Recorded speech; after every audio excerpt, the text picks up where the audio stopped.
Hey guys, so we are here with my 2021 Ford Bronco.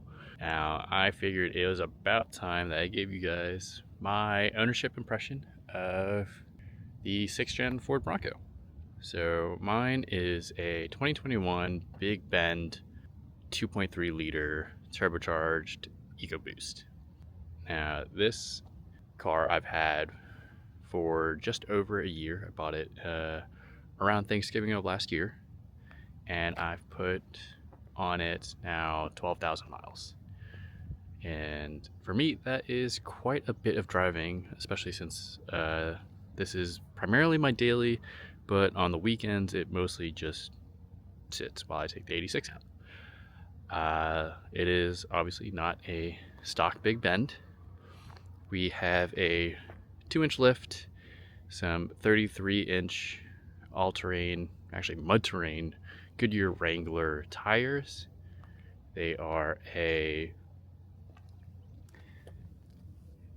pretty aggressive setup. They are a 275/70 R18 LT tire. They're on 18-inch fuel wheels, which, if you notice, they do not have the big fuel logo on there with some fake riveting. I hated that center cap and decided to use a little bit of my engineering degree and make my own. So those are just 3D printed center caps, measured, fit, and I think they look a whole lot better than what was stock.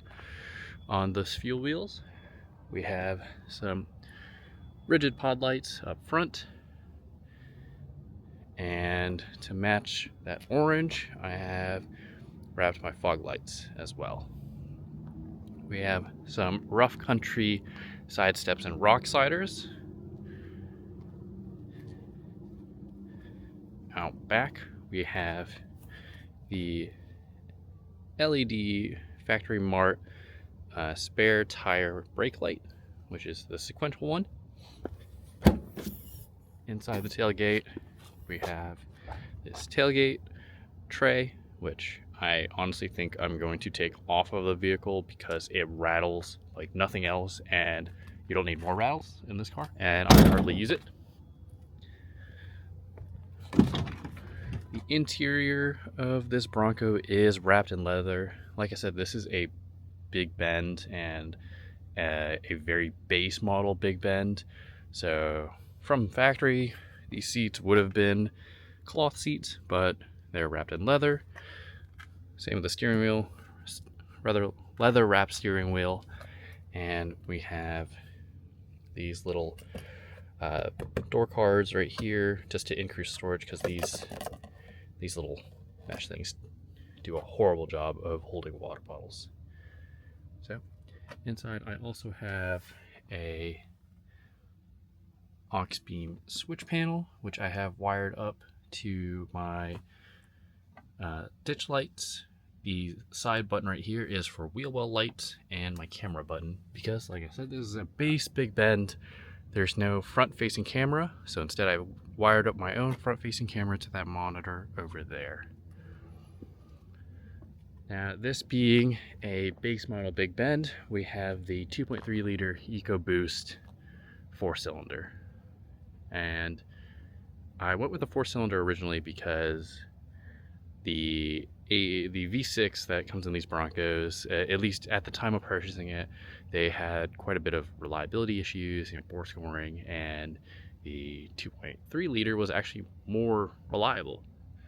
I know now with the refresh, both the 2.3 and 2.7 liter V6 are actually very stout engines. They have forged internals and are, some of the most reliable seemingly engines out there right now, at least on the body on frame SUV market. I know Toyota / Lexus is actually having a little bit of issues with the V6 that comes in the new GX, whereas the Bronco has a pretty nice V6 in it. Now, for me, this 2.3 liter has plenty of power. It gets off the line. It does all of the things I needed to do. Granted, I do have some issues with it, which has to do both with the engine and with the transmission itself. This has the 10-speed, and I'll get to that a little bit later in my ownership impressions. I forgot to mention we also do have mud guards on the front, because the fronts are for you, and nothing in the rear because the rears are for everybody else, and I think it looks better in the rear without the mud guards. Now, with that out of the way, let's hop in, go for a drive, and I can talk to you guys a little bit about what it's like to live with the Ford Bronco. So, living with the 2021 Ford Bronco Big Bend. Now, I did forget to mention that I do have 2 additional mods on this vehicle. The K&N drop-in filter to sort of increase fuel efficiency, and I have a muffler delete in the rear, and that is primarily to improve my departure angle, but also to improve the tone of this vehicle a little bit more, and some added fuel economy as well. But as far as the interior of the Bronco is, it's not a horrible place to be. You have physical controls for everything. You have a traditional shifter. These seats are comfy enough. They're not bolstered super well by any means, but again, off-road SUV, don't really expect them to be super well bolstered. There are a lot of hard, scratchy plastics, but it sort of fits the characteristic of the car, being, this rugged off-road SUV. But it does mean that resting your elbow up here on the window, it can hurt a little bit. It can get sore. But you do have a little bit of soft padding right here to rest your elbow on instead. But this being a Big Bend base trim, we are missing out on some features that you just expect to be standard on a $42,000 truck. Granted, this is a purpose-built SUV that's supposed to be driven off-road, adventuring, supposed to go rock crawling and all that stuff. But this is the base trim, which means we are missing dual automatic climate control, something that you would expect to be standard on a $42,000 vehicle. You're missing heated seats, which again, you would expect to be sort of standard.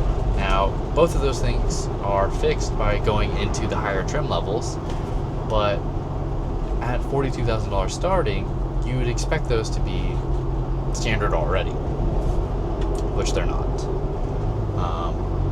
Again, some people may say, I don't care if I have heated seats or dual automatic climate control in my, purpose overlanding off-road vehicle, but that's great for you guys.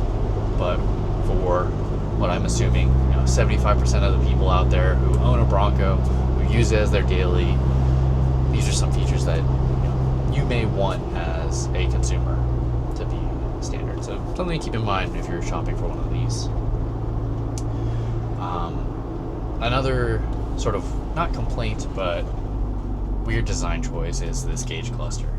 You have a digital gauge cluster in the middle, this rectangular screen, and then you have a traditional circular speedometer on the right that displays your speed and your engine coolant temperature.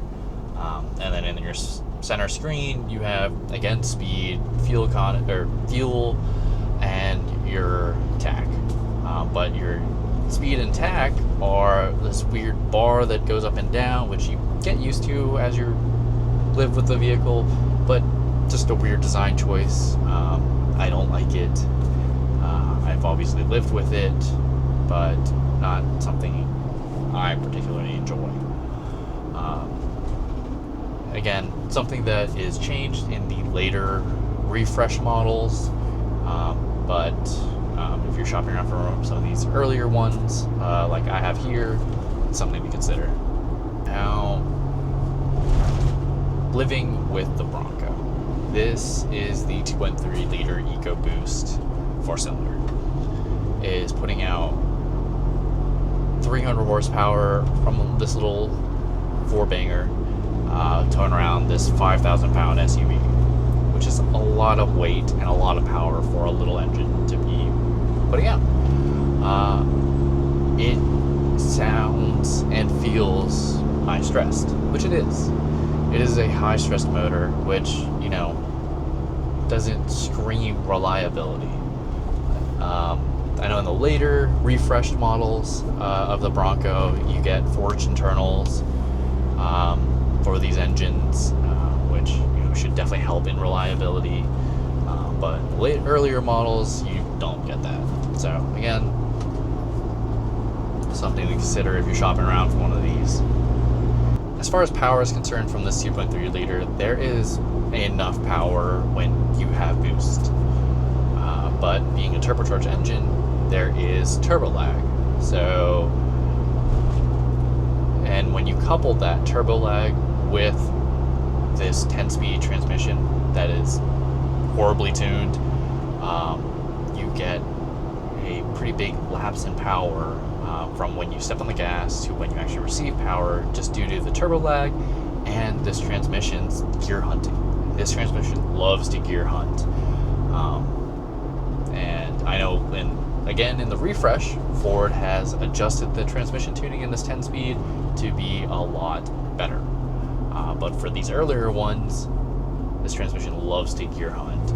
So when you step on the throttle to meet a gap or speed up for whatever reason, sometimes you have a lapse in timing that can be sometimes dangerous and frustrating. So again, more to consider, when purchasing one of these. Now, as far as handling goes, this is a boxy body-on-frame SUV, but it actually handles fairly well. It has fairly decent body control. Now, it doesn't handle like a sports car, but it handles better than it should. Now, on the highway, you do get pushed around by winds and semis that you drive past, and that's primarily just due to the nature and the shape of the Bronco. It's a big box. Can only fight physics so much, but it does benefit by not having a solid front axle. You don't get that tram lining that Jeeps traditionally have. As far as fuel economy, I've been getting 18.5 miles to the gallon, which again is not great from a 4-cylinder. But I am on 33s with heavy mud terrains and a 2-inch lift. So fuel economy, not great. Part of it my fault, part of it the shape of the vehicle itself. Now, what you may not consider or even realize is that the Bronco's visibility is not great. You have great side visibility out of these windows right here, but in the rear, your rear 3/4 are covered up by the seats and the other cross members that support the roof of the vehicle. Your rearward visibility is next to none. Part of that is my fault because I have a JBL soundbar back there and the 33-inch tires, so I pretty much can't see out the back at all. But then what you would expect to be great visibility out the front is actually not that great at all. This windscreen is really short. What that means is that you have a very small window looking out the front. That does give you the cool tank-like aesthetic, but it does sort of ruin the visibility out of this vehicle. That is improved if you obviously take the roof off, but most of the time the roof does stay on, and that means your frontward visibility sucks. Now let's go to these tires. These are Goodyear Territory MT tires. I don't like them. They are extremely loud in a vehicle with very little sound deadening. How much tire roar gets inside the cabin is heavily dependent on how loud your tires are, and these are loud. I don't like how loud these tires are. As far as drive performance and grip, they are not amazing. Neither are they amazing in the wet. So overall grip performance is okay, but not amazing by any means. The noise that comes from these tires do not make up for the performance of these tires. Does not make up for the noise, rather, is what I'm trying to say. They're fantastic in off-road. They are MT tires, so I'm sure mud performance on these tires is fantastic, but I do not go mudding. I do not go in deep pits, so these are over-tired for my use as far as off-road tires are. They are also heavy, which is definitely hurting my fuel economy, but these are the tires that came on the vehicle. I'm not going to spend another $2,500 to get new tires, so I will live with these tires. So if you are shopping around for tires, if you do a whole lot of off-roading and mudding, sure, go for these. But if you do not spend a lot of your time doing hardcore off-roading, don't get these tires. They're not great. I don't like them. There are definitely much better options out there. Even if you do hardcore off-roading, there are better options out there than these. Now on to my biggest problem with the Bronco, which is an obvious one. NVH. I already talked about it with the tires. The Bronco is loud. You know, driving on the highway or just anywhere really, there is constant wind noise. And there's a lot of wind noise. Me speaking to you guys right now, I am having to sort of yell over all of the noise that's in this car. And that's just how the Bronco is. It is loud. There's wind noise, tire roar, there are creaks, there are rattles. You know, everything in this vehicle rattles and shakes and creaks. And for an adventure off-road vehicle, when you have the doors off, when you're off-roading, none of that matters. None of that NVH matters. It is all about having fun and having an experience, which is fantastic. That's what this car excels at, which is taking the doors off, going off-roading and adventuring and having fun. Because you don't care if everything's rattling or shaking when you're off-roading. But as a commuter vehicle, when I am using this car 95% of the time on road, commuting, all of those shakes and rattles and creaks begin to wear on you. And as a consumer, if you are looking at one of these vehicles, that is a heavy consideration. It didn't bug me that much when I first got the vehicle, and as I've driven the past 12,000 miles in it, it has slowly bothered me more and more and more as I've lived with the vehicle longer. It could be that I'm getting older, you know, I'm 28 now, turning 29 next year, and maybe these things are just starting to bother me more. I think that, you know, driving around in it, looking at this vehicle, it is one of the cooler, better looking SUVs out there that you can buy, but it is compromised as a daily. If I spent more time off-road, I think the Bronco would make more sense for me, but for me, I don't spend enough time off-road to live with all these creaks and rattles. So I think I will be looking to something else in the near future. Top of my list currently is the LC250 Land Cruiser. Much more, still a old school boxy body on frame SUV, but with just a little bit more refinement, a little bit more creature comfort, and I think a better daily while still maintaining that off-road capability that I'm looking for.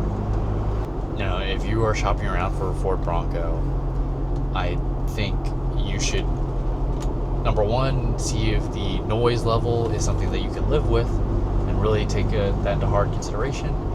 And if you're shopping around, and if you know for a fact you want a Bronco, I'd say get one of the later models. Get a 24, 25 model year with the forged internals, updated gauge cluster. You'll be happier with that vehicle. And, you know, spend the extra money and get something with, you know, all the bells and whistles. I think you'll make a much better dailyable vehicle than, you know, what I have. I still love this truck. I love this SUV, but I think it is time for me personally to move on from it. I hope this, you know, helps you guys make your purchasing decisions. Let me know what you guys think down in the comments down below, and see you guys in the next one. Peace.